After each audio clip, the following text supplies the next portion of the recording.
Speaker. Honourable Bill English. Mr Speaker, can I just start by acknowledging the considered speech by the front bench Labor Party spokesman on Whānau. It was a bit surprising. The Labor Party have been deeply confused by this policy. They can't quite decide whether to be for it or against it. They can't quite decide whether they're for it or against it. But on the day made the right decision, which was to critically analyse the Auditor-General's report, support its conclusions and urge the government to implement them, and that's good. Which, surprisingly, given the political advantage Mr Peters now has over the Labor Party, he took the wrong tack. I mean, to have the member for Northland say he needs another $60,000 and that would fix things is frankly ridiculous. There's no shortage of government money in Northland. That's right. No shortage of government money in Northland. And now the member, of course, faces the challenge that as he moves on, apparently from his career of egregious self-advancement, for which he accuses everyone else, he's now going to have to come to grips with the reality of the continued ineffectiveness of many traditional government programs in Northland. Programs and services which, as often as not, undermine what resilience the families in those lower income communities in Northland actually have. They have resilience, they have aspiration, and too often the chaotic, crisis-driven interventions of government in the lives of those families make them worse, not better. Worse, not better. And the reason we're having this debate today, is because the Māori Party rightly came to the view that something different needed to be done. Is there evidence for the need for something different to be done? Absolutely. Absolutely. If you go around communities in New Zealand, if you look at the data for communities around New Zealand, there are three factors that combined predict pretty bad outcomes. That is a SIFS notification with respect to children in the household, one parent who's had a custodial sentence. That's more common than people think. In Rotorua, 10% of all children have a parent who's had some kind of corrections-related sentence. And the third factor is 75% of your life on benefit. In Rotorua, there are 470 of those families. And I'd defy any member of this House to dispute what the Auditor-General is saying, which is something different needs to happen, because that's a deeply embedded pattern of persistent deprivation and social failure. And I saw an example of this the other day in Palmerston North. An example of this.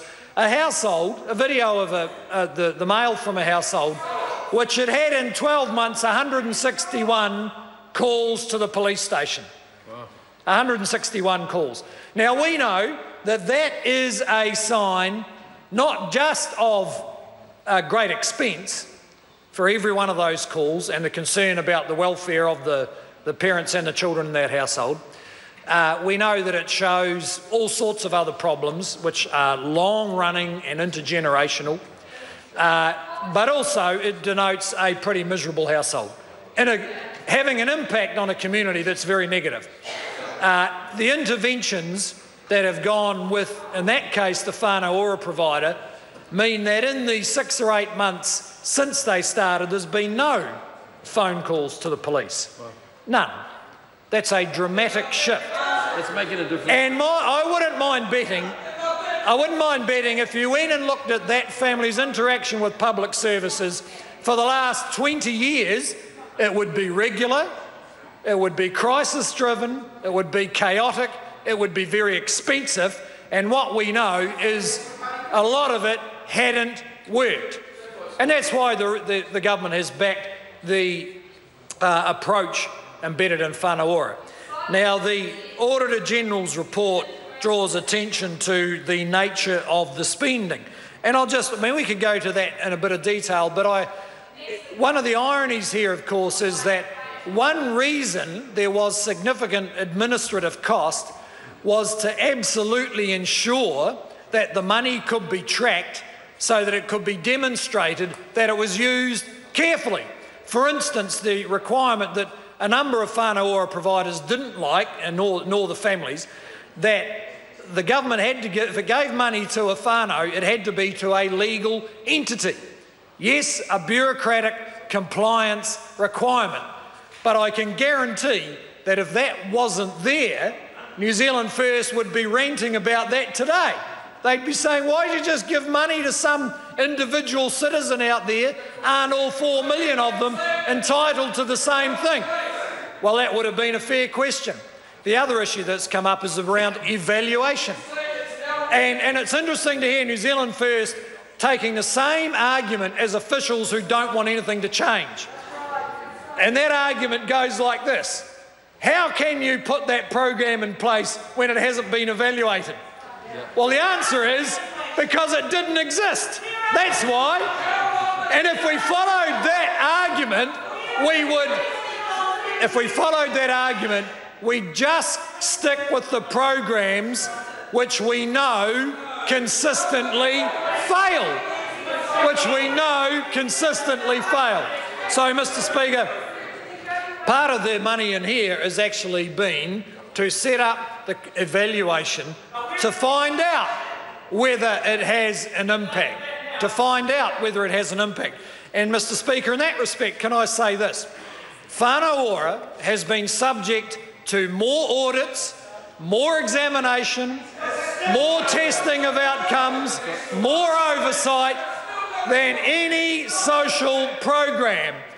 And among the government spending, these numbers over the years add up to 100 million.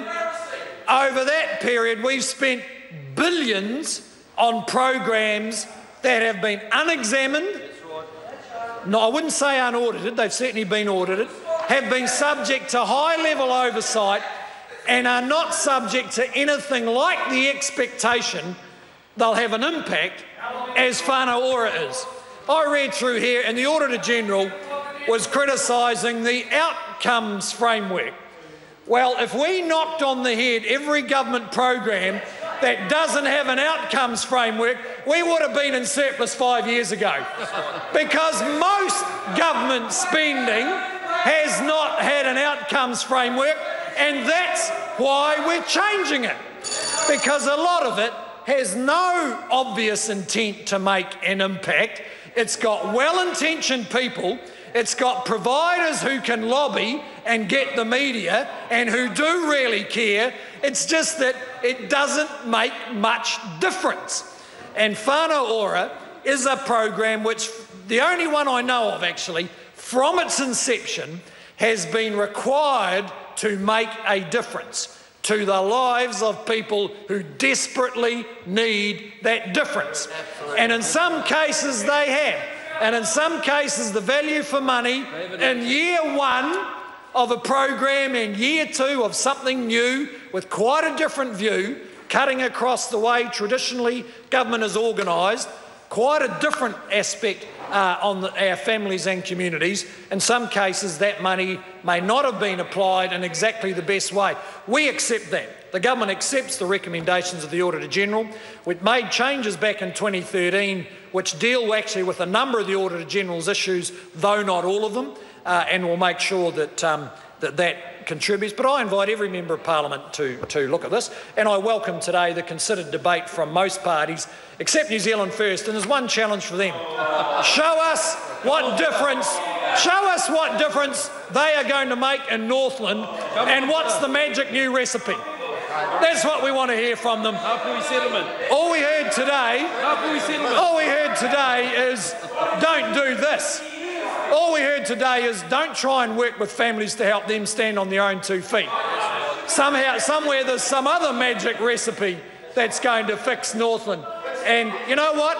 I wish they knew, because it's a long, hard road. and a lot of solutions have been tried and failed. I wish New Zealand First knew as much as they say they do. I just suspect that maybe they don't.